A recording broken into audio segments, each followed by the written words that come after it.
Hi everybody, I'm Laura Hernandez, your host. Welcome to another episode of Company Culture Matters by Nailted.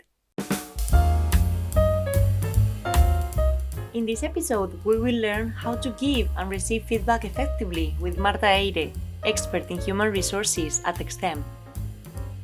Having a feedback culture helps not only employees improve their performance, also the managers and the companies itself.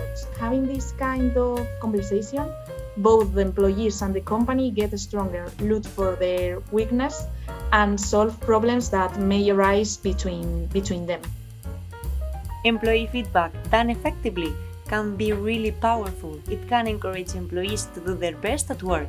It strengthens relationships between managers and employees and gives us enough visibility to work on matters that directly affect our people, enabling us to keep a high satisfaction level. However, sometimes we tend to avoid having these kinds of conversations because we don't feel 100% comfortable in telling our employees how they have performed or even in receiving comments on our work. With this episode, you will achieve a deeper understanding on employee feedback. At the end of this episode of Company Culture Matters, you will have understood what you should do to get the most out of employee feedback and what you should avoid when giving and receiving feedback. Today we have invited Marta Eyre, an expert in human resources working for EXCEM, to learn how to give and receive feedback in a way that will not make us feel uncomfortable. Welcome, Marta. Thank you for joining us. Thank you, Laura, for your invitation to join this exciting podcast. Marta, why is it so important for companies to develop a feedback culture? Well, Laura, nowadays the work environment is changing every day. I think it's more complicated for the companies to keep their talented people in their business because candidates choose companies not only for salary, also for the projects, the managers, and the team members. So to develop a feedback culture, help us to understand which the most important problems are, what the employees expect in their careers, and besides, they ask to have some meeting to know what they are doing right and what they need to improve. A recent Harvard Business Review stated that 57% of people desire constructive feedback over pure praise. But as we mentioned at the beginning, we tend to avoid giving feedback, and if we give it, it will mostly be transmitted in a way that only highlights those things our employees have done well. We usually try to avoid telling them the bad things to keep away from difficult situations. But the reality is that those are the things we should be focusing on to help our people grow. Marta, how could we transform a negative feedback in constructive feedback? As I see it, first of all, we have to know our teams. Probably if their manager works every day with them, he knows better than us as human resources, okay, how they feel with some kind of conversations. I think this question is very related with the first one. If we develop a feedback culture, everybody will assume that we are going to know every problems and fix them. And we will share the best practice with the other employees. If we need to tell something, it could be harder for someone. The best advice I could give to you is do it with empathy. Marta, I guess many people find it difficult to start and structure their feedback conversations. We usually set up one-on-one meetings to have a space to develop these conversations with our employees. But the main challenge in one-on-one meetings is to conduct them in a way that won't end up being unstructured and senseless, but will foster discussion about their employee experience. So, in this sense, how should we start and develop a meaningful one-on-one meeting to give quality feedback? Well, Laura, it's very important to structure them. This could sound silly, but during my work experience, I have seen some managers who don't believe in feedback and use an excuse like, I don't have time for this kind of things, I need to get the objectives and invoice the client. So managers have to take care of their teams. And this is one of the best ways to show them you are worried about their situation in the company. It's useful in my experience to use the sandwich technique. First, you tell the team member something positive about his or her job, then something that she or he has to improve. Of course, everybody can improve, but the manager or the person who is giving her or him feedback have to believe in improving it and transmit it. Something like, for example, I think you can improve in under pressure or something like that. And how can I help you?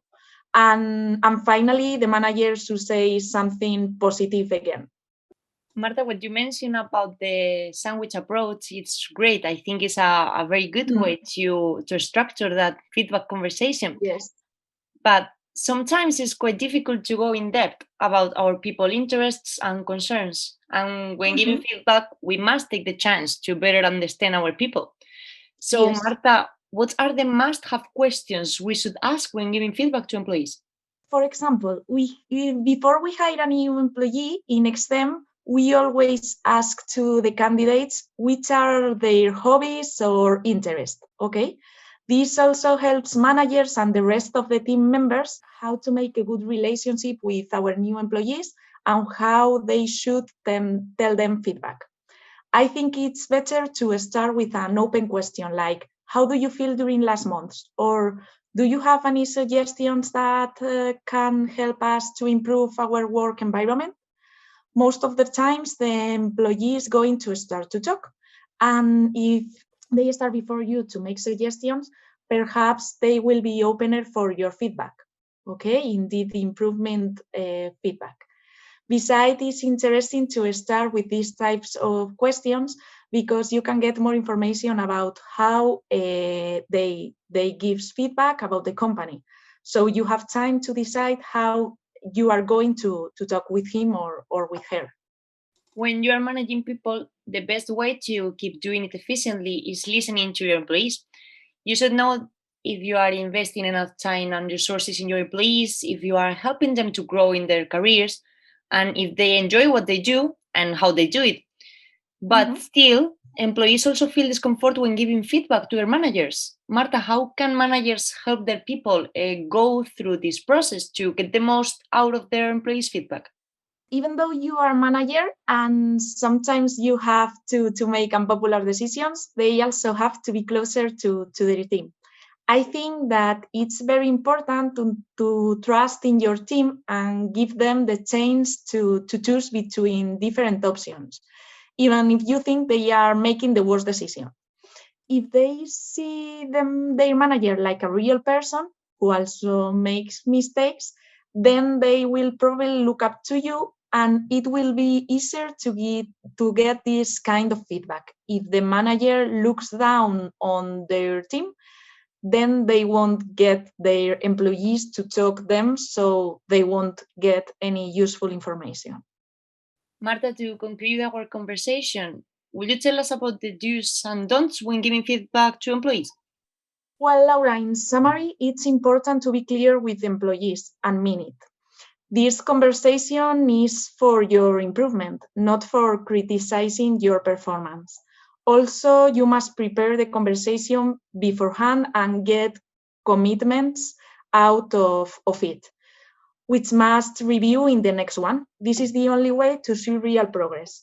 Finally, having a feedback culture helps not only employees improve their performance, but also the managers and the companies itself.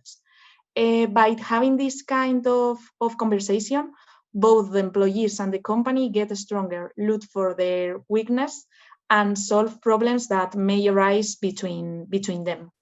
Marta, thank you so much for joining us in this episode and sharing your best practices in employee feedback.